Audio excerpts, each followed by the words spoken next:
دربار لگا ہوا ہے، وزیر مشیر جمع ہیں، ایک شخص کو لا کر پیش کیا جاتا ہے جس کی رنگت کالی ہے اور ایک آنکھ۔ اب لوگ شکایت کرتے ہیں کہ یہ منحوس ہے، صبح صبح جو اس کو دیکھ لیتا ہے نا اس کو نقصان پہنچتا ہے، اس کو ملک سے نکال دو۔ بادشاہ تھوڑی دیر سوچتا رہا، کہا پہلے میں تجربہ کروں گا، کل صبح سب سے پہلے میں اس کی صورت دیکھوں گا، پھر کوئی اور کام کروں گا، دیکھوں کیا ہوتا ہے۔ اگلے دن بادشاہ اٹھا، بیڈ روم سے باہر آیا تو دیکھا وہی ایک آنکھ والا کالا شخص کھڑا ہے۔ بادشاہ اس کو دیکھ کر واپس چلا گیا۔ بادشاہ اپنے دربار میں جانے کے لیے تیار ہوا، اس نے جوتا پہننے کے لیے اپنا پیر جوتے میں ڈالا، وہاں بچھو موجود تھا، اس نے ڈنگ مار دیا اور بادشاہ چیخنے لگا۔ خدمتگار بھاگے، زہر کے اثر سے بادشاہ کا چہرہ جو سرخ و سفید تھا نیلا ہو گیا۔ شور مچ گیا کہ بادشاہ کو بچھو نے کاٹ لیا، بچھو نے کاٹ لیا۔ کچھ ہی لمحوں میں خاص جو وزیر تھے وہ پہنچے، شاہی جو ڈاکٹر تھا اس کو بلایا گیا، بڑی مہارت سے علاج ہوا اور بادشاہ کی جان بچی۔ کئی روز تک بادشاہ بیمار رہا، بستر پر رہا۔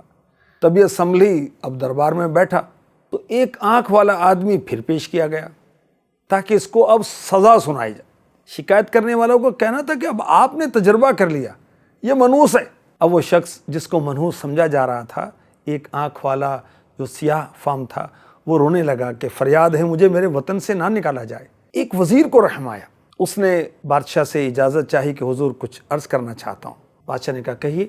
آپ نے صبح صبح اس کی صورت دیکھی، آپ کو بچھو نے کاٹ لیا، یہ منحوس ہے، معاف کیجیے گا۔ اس نے صبح صبح آپ کو دیکھا، آپ نے اسے دیکھا، اس نے آپ کو دیکھا، آپ کو دیکھنے کے بعد یہ قید میں چلا گیا، اب اس کے لیے ملک چھوڑنے کے آرڈر سنائے جا رہے ہیں۔ ذرا غور کیجئے منحوس کون ہے؟ یہ شخص منحوس ہے یا آپ؟ اب بادشاہ کی حالت خراب اور لاجواب ہو گیا اور اس نے اس ایک آنکھ والے کالے شخص کو آزاد کر دیا، اعلان کروا دیا آئندہ کسی نے کسی شخص کو منحوس کہا تو اسے سخت سزا دی جائے گی۔ تو یاد رکھیے کوئی شخص منحوس نہیں ہوتا۔ نحوست کس میں ہوتی ہے؟ گناہ میں۔ نحوست کس چیز کی ہے؟ اللہ اور اس کے رسول کی نافرمانی کی نحوست ہوتی ہے، ماں باپ کی نافرمانی کی نحوست ہوتی ہے۔ اللہ تعالی ہمیں گناہوں کی نحوست سے بچائے، آمین۔